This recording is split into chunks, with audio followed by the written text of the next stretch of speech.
السلام علیکم دوستو، امید ہے آپ سب بالکل خیریت سے ہوں گے۔ اللہ تعالیٰ آپ سب کو اپنے حفظ و امان میں رکھے۔ دوستو، آج کی ویڈیو لافٹر اور ہنسنا کے بارے میں ہے۔ ماہرین کہتے ہیں کہ صحت مند رہنے کے لیے متوازن غذا، ورزش، سونے جاگنے کے اوقات وغیرہ ضروری ہیں، مگر کچھ لوگوں کو ایسی زندگی اچھی نہیں لگتی۔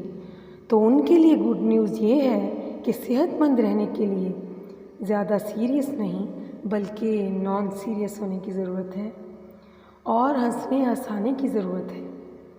ہنسنے سے جسم میں انڈورفنز جاری ہوتے ہیں، جس سے تناؤ میں کمی آتی ہے اور قوت مدافعت میں اضافہ۔ ہنسنے سے درد کی شدت میں کمی ہوتی ہے، دل کے پٹھے مضبوط ہوتے ہیں۔ ہنسی بیماریوں کا بہترین علاج اور غم کا بہترین علاج بھی ہے۔ ہنسنے سے پریشانی اور نیگیٹو تھاٹ دور ہوتے ہیں، موڈ بہتر ہوتا ہے اور اس سے تعلقات بہتر بنانے میں بھی مدد ملتی ہے۔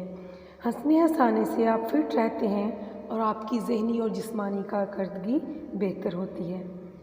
15 منٹ ہنسنے سے اتنا فائدہ ہوتا ہے جتنا 2 گھنٹے کی نیند سے ہوتا ہے۔ ہنسانے کے لیے آپ فیملی کے ساتھ وقت گزاریں، ہنسی مذاق کریں، فنی ویڈیوز دیکھیں، مزاحیہ کتابیں پڑھیں، لطیفے پڑھیں۔ روزانہ کچھ دیر کے لیے ہنسنے سے مختلف بیماریاں دور ہو جاتی ہیں۔ ڈاکٹر مریضوں کو بھی لافٹر تھراپی کا مشورہ ضرور دیتے ہیں اور اس کے استعمال سے بڑی بیماریوں سے بھی نمٹا جا سکتا ہے۔ لافٹر تھراپی میں ہنسی کی مشقیں، مزاحیہ فلمیں، مزاحیہ کتابیں وغیرہ شامل ہیں۔ امید ہے آج کی ویڈیو آپ کو پسند آئی ہوگی۔ اجازت دیجیے، اللہ حافظ۔